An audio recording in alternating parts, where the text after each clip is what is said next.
Hey guys, welcome back to another video. Hope y'all having a great day. And with obviously the season being over with and with drafts or the off season now officially here, I've looked at a couple other mock drafts from Daniel Jeremiah and Bucky Brooks. So I figured I'd look at another one, this one from Cynthia Freeland. So let's go ahead and check out where she has these teams going in the first round. Starting off with the top pick, the obvious pick where everybody's going to have the same thing, and it's Fernando Mendoza. And yeah, I mean, he's the he's the number one pick because he's a quarterback, but he's also, like yes, he doesn't have the intangibles that we've seen with other first overall picks like Cam Ward, Caleb, Bryce Young, and like the past, even Trevor Lawrence, Burrow. But he has the size at 6'5", I think 225. Um, and we actually know who's going to be at the combine now because they released it yesterday. Though I don't think he is going to throw, though maybe he does. Um, but he has the size, he has the IQ. Like he's not the typical first overall pick where it's like, oh, he's um, what's the word? He's not like the typical overall first overall pick where it's like, oh, he's I can't think of the word what I'm trying to say, but it's just most people don't see him as that typical first overall pick, like Caleb, like Trevor Lawrence, Bryce Young, even Cam Ward last year, where like they're these they're these elite players that have these tools that you can work with. But Mendoza's kind of like a Jared Goff type first overall pick, where it's like he's not some flashy type player, but he's great, you know, working as an elite quarterback with an elite roster. Moving on to number two with the Jets going Arvell Reese. Yeah, it's kind of between him, Bain, and Bailey for who ends up going second. Um, and hey, I mean, I think it's a phenomenal pick. He's kind of like in the mold of Jalen Walker, Abdul Carter, Micah Parsons, that linebacker slash edge guy. Obviously, Carter transitioned to edge his final year his final year in college before declaring, so he was a full time edge rusher. But he's kind of like Micah, Jalen Walker, where it's like he'll probably not have a set position his rookie year and kind of be moved around. But like Micah, we've seen he's become a predominantly dominant edge rusher, and the Jets, you know, it's a possibility to go with a lot of things. But with no quarterback, I think they should go best defender available, and Reese is certainly up there. At number three, this is an interesting pick. I actually have this in a mock, I think a couple of weeks ago, like before the end of the um draft season, and it was Ruben Bain, number three overall, and or yeah, and it's because or no, it wasn't Bain. I had Reese, but that was when Dante Moore hadn't returned to school. But I said the Cardinals could go defense. Like most people think they're gonna go Fano or Maui Noah because in a draft not filled with great elite players like we've seen in the past, the Cardinals might just go with a position of need. But yes, you need a right tackle, but I don't think either of those guys are like top five, maybe even not even top 10 players in the class. I mean, they're top 10, but like or maybe. But like Bain is a guy who like gives you that edge rush. You have Josh Sweat on one side of the ball. You can bring in Bain and look, there's quarterback questions with these two teams in the Jets and Cardinals, but if you go out get an elite playmaker on the defensive side, it gives your team a brighter future than most would say. And Bain could end up being the pick. Most people go either Fano or Maui Noah, but I could see the Cardinals just saying, hey, we want to draft one of the premier edge rushers because it is a it is a premier position. That quarterback, left tackles are kind of like the premier positions teams look for. Right tackle is not that highly valued. So the Cardinals might just say we want to go with a better position instead of reaching on a need. Moving on to 4 with the Titans going Spencer Fano. And look, they could go this. They've invested a lot into the offensive line with drafting J.C. Latham, Peter Skoronski, signing Lloyd Cushenberry, and Dan Moore. If they do just, if the new GM and coach, who obviously didn't draft J.C. Latham, if they want to, bring in Fano to replace him, maybe Latham can play guard. Who knows? That is a possibility, but I feel like if you're Tennessee, you either go with the remaining top edge rusher, which would be Bailey in this situation, or go one of the top receivers if you can't land a Pickens or can't trade for like an AJ Brown or DJ Moore um before the draft. Because as much as they do need to help out that offensive line, they've invested a lot into it, and I feel like with a better coaching staff, maybe things could turn around. Because I look at the Giants' offensive line, was considered one of the worst for a while. This year, it wasn't that bad. So I feel like sometimes, yeah, I just feel like sometimes a new coaching staff could help that offensive line be a lot better. And I don't know if Fano was the right pick. But on the 5th overall, which this is the highest I think I've ever seen Jamal McCoy go. He could end up being the top.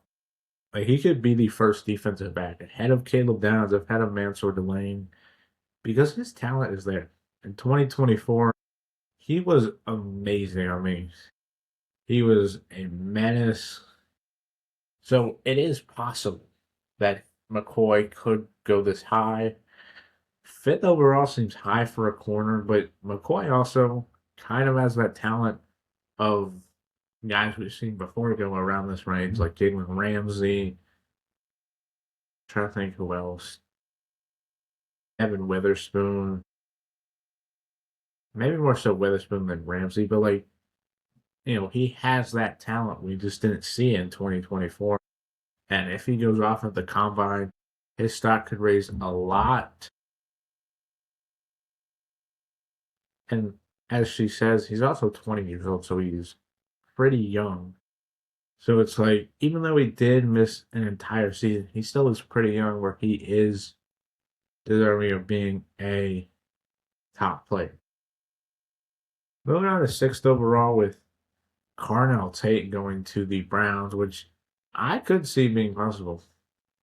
Now, I would like Maui Noah in this situation because you need to help out that offensive line, but maybe they just want to, bring in another playmaker, hoping the offensive line can be improved in the, free agency market.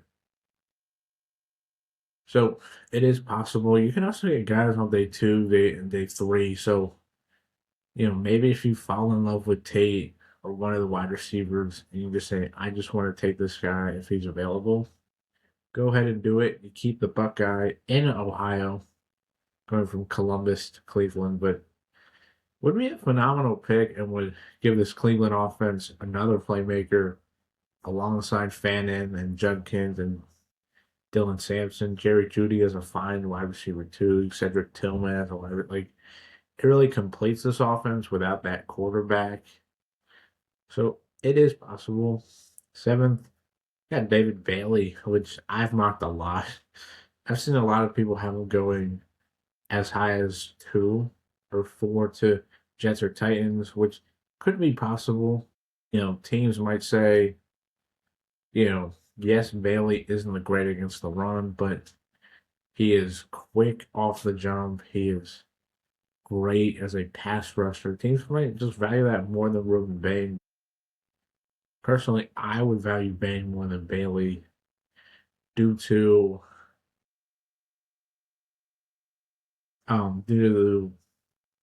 due to his lack of, because like to be a great defensive lineman, you can't just be a great pass rusher.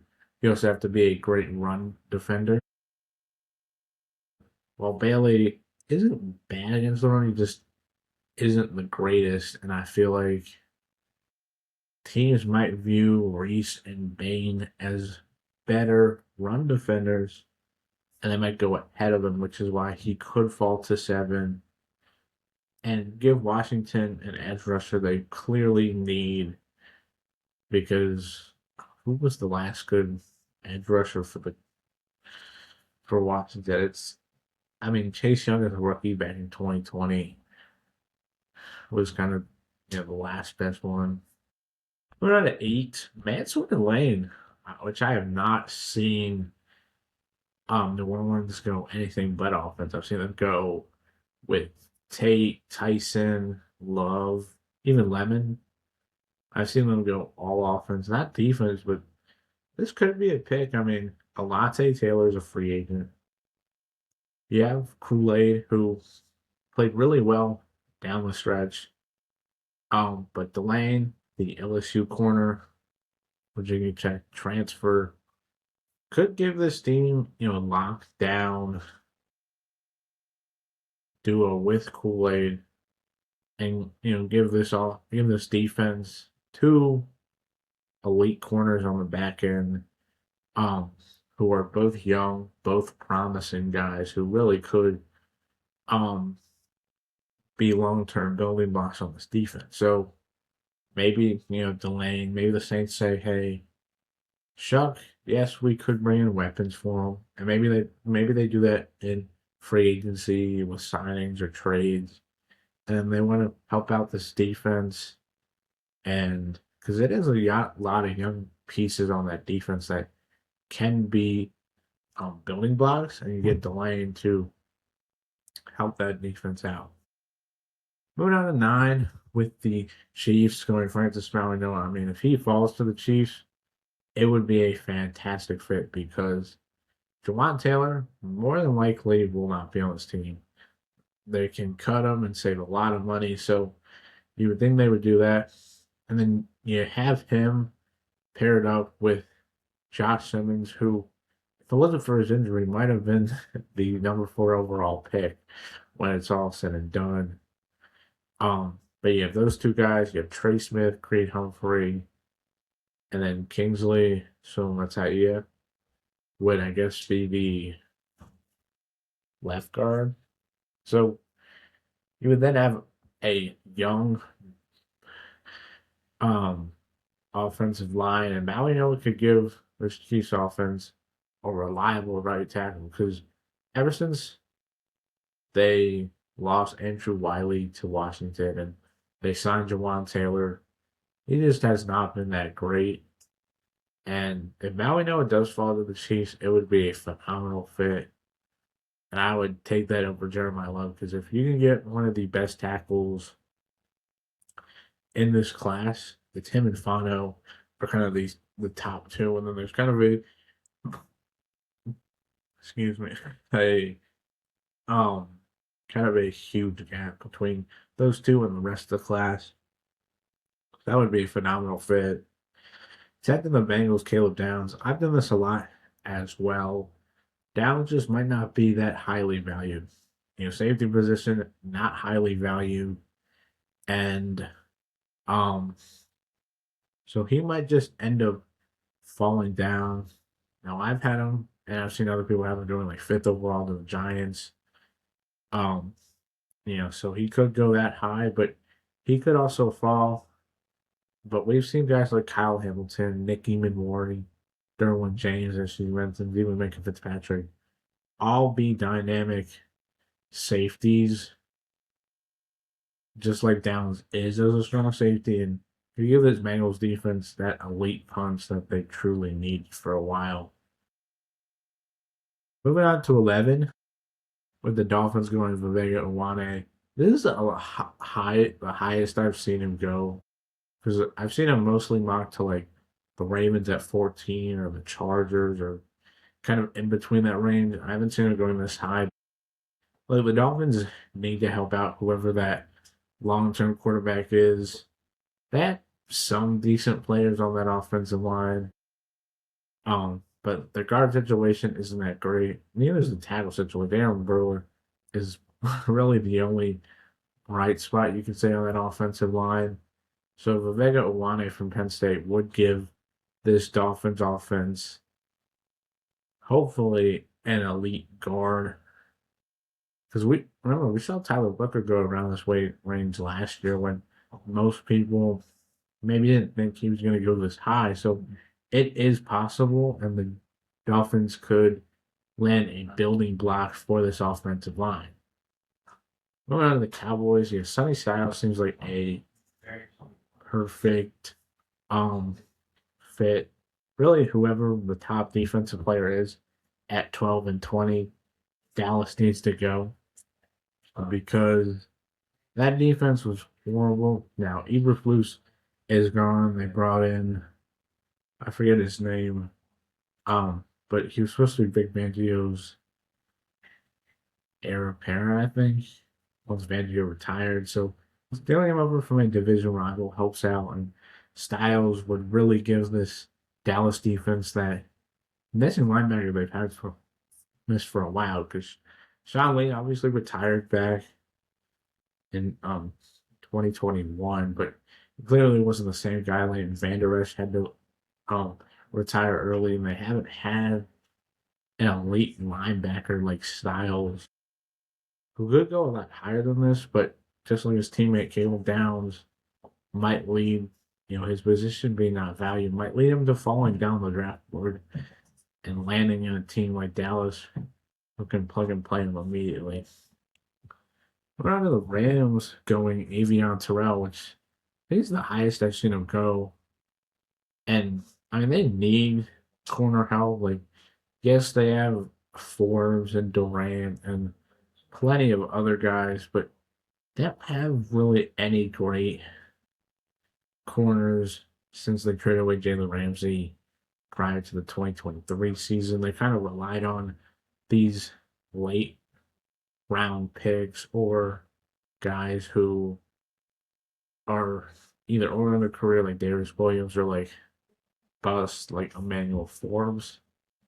And Terrell could give this defense a real piece that can help them out. Onto the Ravens at 14, Cassius Howell. I mean, I would love this pick as a Ravens fan because they need edge rushing help, and Howell would be a perfect fit. Now, there are questions with his arm length. Him and Ruben Bain, I think, are both, but I don't really understand that because, yes, we're seeing Will Campbell getting dominant as a left tackle with short arms, and no tackle I think has ever had his small arms. Um, but I feel like as a pass rusher, as long as you have great technique to be able to get by tackles or guards, like I feel like as long as you have great moves in your repertoire, I feel like you can work out. And he has the production. Like it's not like he's a guy who flashed the potential.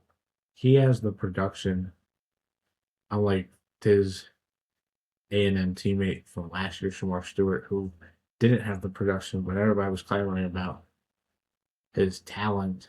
Al has the production and I think should be a first half of the NFL draft in the first round because he is a great talent. And I've seen a lot of people push him down the board because of the supposed short arms, but I think Hal should go a lot higher than where people are marking him. Went on to 15 with the Bucks, Colton Hood. I mean, would be a phenomenal pick. Jamel Dean is a free agent, so and outside of Zion McCollum, they don't have many other good corners. They did draft two guys in Morris and Parrish last year, Benjamin Morrison. But Colton Hood, who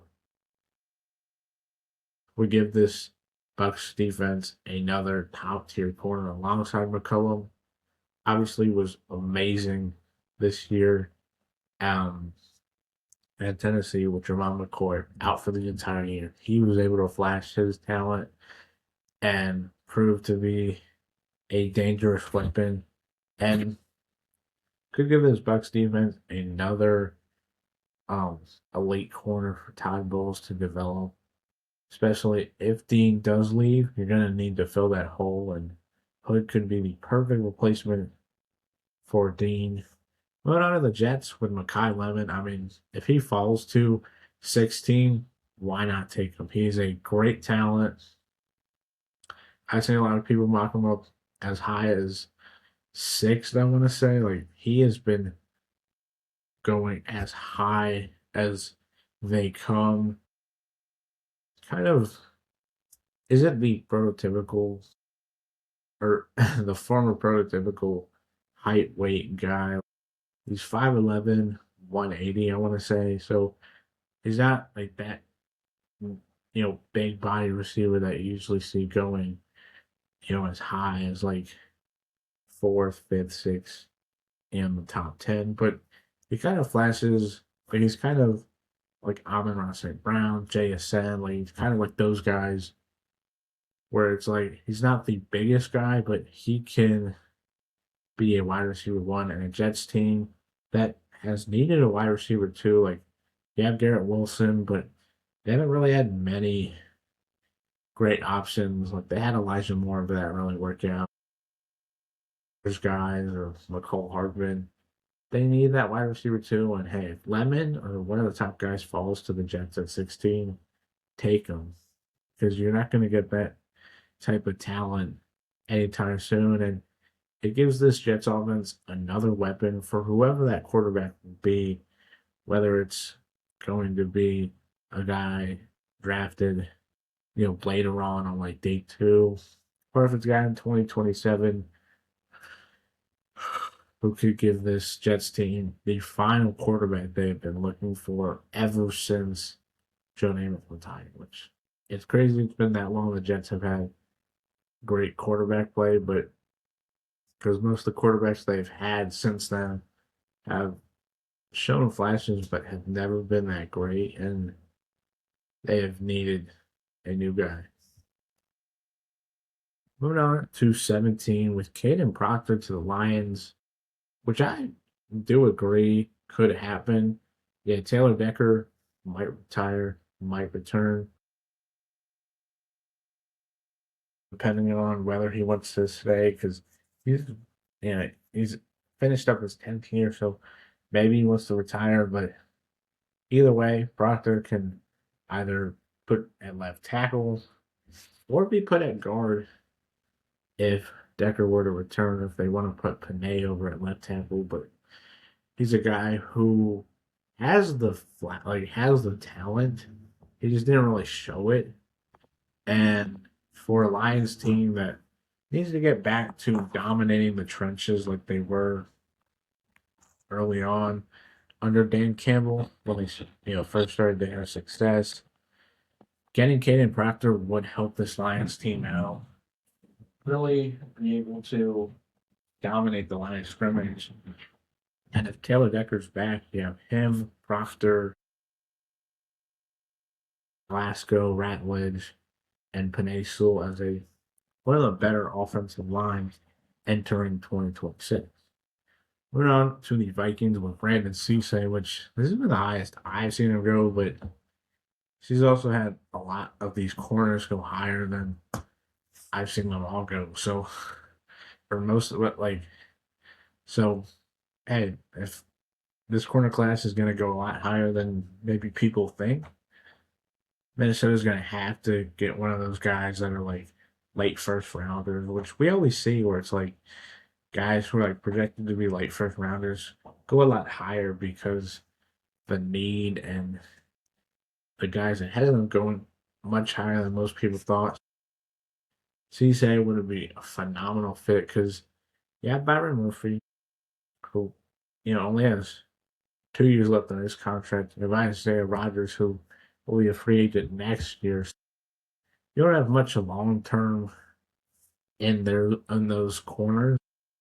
Drafting a corner would really help out this Vikings defense, and Cisse would be a phenomenal pick.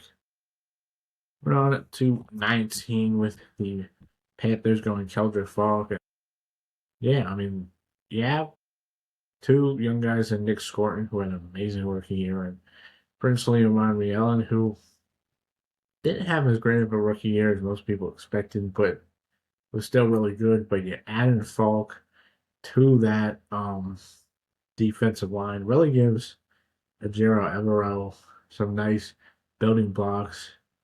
And then you have two Auburn guys and Falk and Derek Brown, and really give this defensive line some, a late pressure on both the inside and the outside, and would really help out this Panthers defense, which played a lot better in 2025 than it did 2024, especially with Derek Brown and Jason Cohen healthy. And if those guys continue to stay healthy and they get more guys to help them out, this could be a real top 15, top 10 unit in a couple of years. We're at 20 with the Cowboys, TJ Parker. Yeah, I mean, like I said, at 12, you got to go best defender available. Parker, could end up being the best edge rusher. I know it's hard to say that because of Reese, who, if you list him at it as an edge rusher, you know, was phenomenal. Bain, who has the talent and the potential. Bailey, who has I get that there's a lot of guys ahead of him, but Parker has the potential and the talent. If he's able to put it all together, he can be the best defensive defensive lineman in this class, maybe even defensive player in this class, because of how great he was. It's just him and his teammate Peter Woods had disappointed 2025s, where it's like they're not going to go as high as a lot of people think, but they have the talent, they have the potential, and if they're able to put it together on the right team, they could. And maybe this is a beneficial thing that they're not going to go as high because maybe they end up going to a team that's competing in the playoff that has really good coaching year in and year out, and they're able to become that great player they were always thought to be instead of going high to a team that is going to be struggling and it's going to have coaches fired year in and year out. So maybe it works out for Parker and Woods. Moving on to 21, Jeremiah Love, which I think this is the lowest I've ever seen. I don't think I've seen him get past Dallas at 20, which is what I had one time. Wow. And this is crazy. I mean, if Love falls to 21, which I don't think he will, but who knows?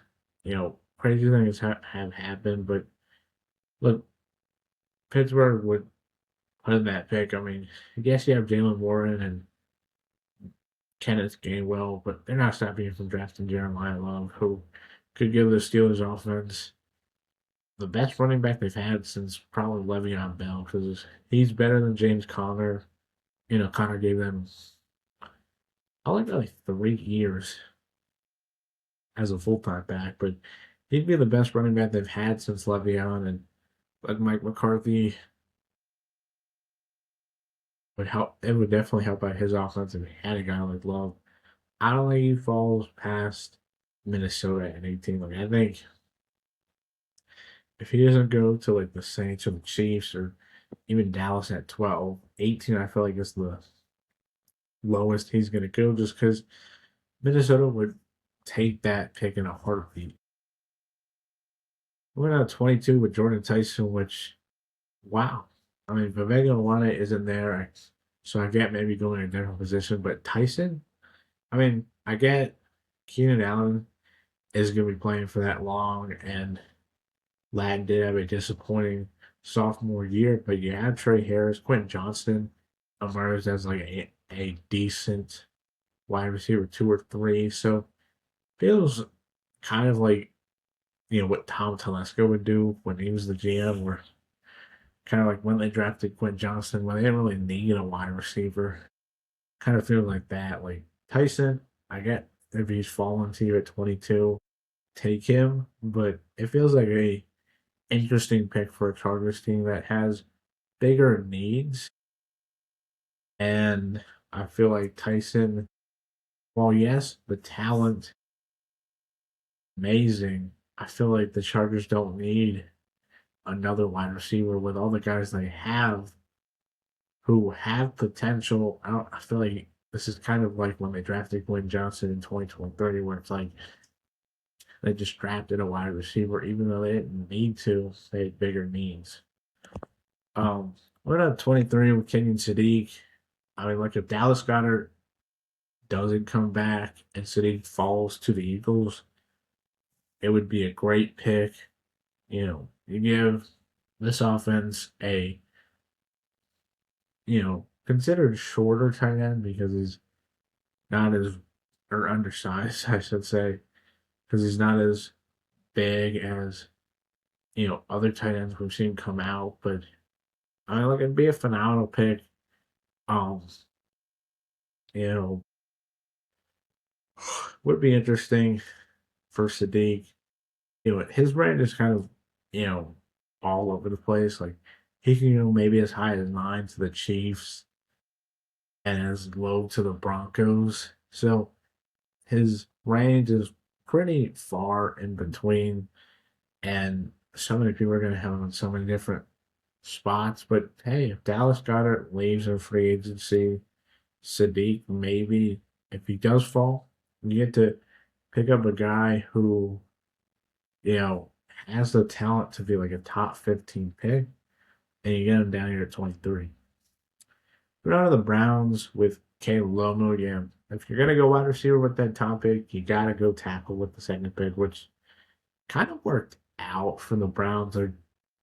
They're not their two biggest needs because you maybe say quarterback is up there, but some of their bigger needs, wide receiver and tackles, they can go one with that topic and then be able to go one with that Jaguars pick. So it really worked out that some of their bigger needs came in the draft class with wide receiver and tackle not being some of the greatest positions, but being two positions where it's like you take one with the sixth pick, you can get one with the 24th pick. And Lolo, well, I've seen go a lot higher than this. Like I've seen him go in the top 10, which I think is crazy. But look, the need, if a team needs a tackle, they're going to draft one.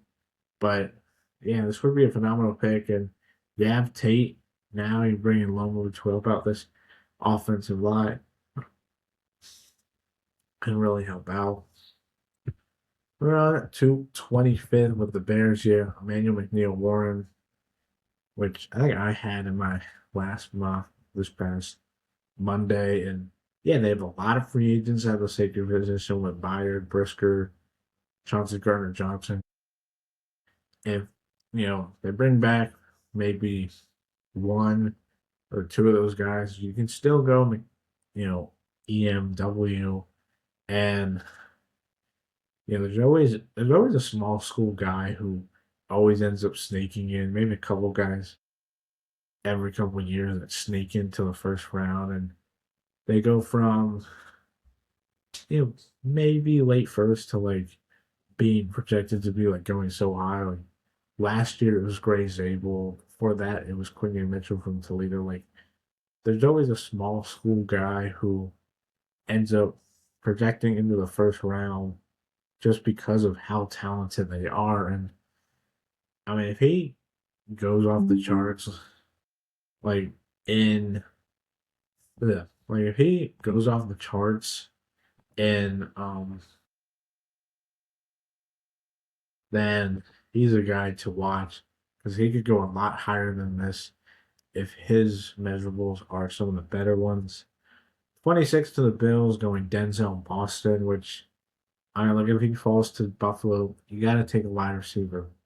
Like I get they have plenty of needs, and I get the defense has more so than the reason, but like like I said in my last video, the Bills. along with the Bengals, Ravens. You could even say the Chiefs the past couple of years have kind of relied on their superstar QBs and not really trying to build an actual team around them. The Bills have neglected ever since they traded away Stephon Diggs in the 2024 offseason.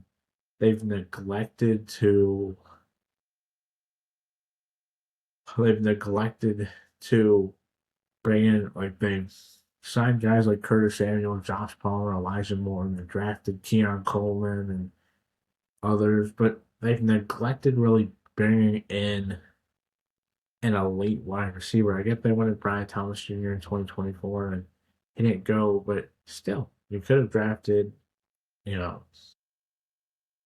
they could have drafted like Lad McConkey. They could have drafted, um, you know, a like they could have brought in other wide receivers, whether through the draft or free agency or trade, and could have given Josh Allen better weapons. And if Boston or Concepcion, or even if you want to go with like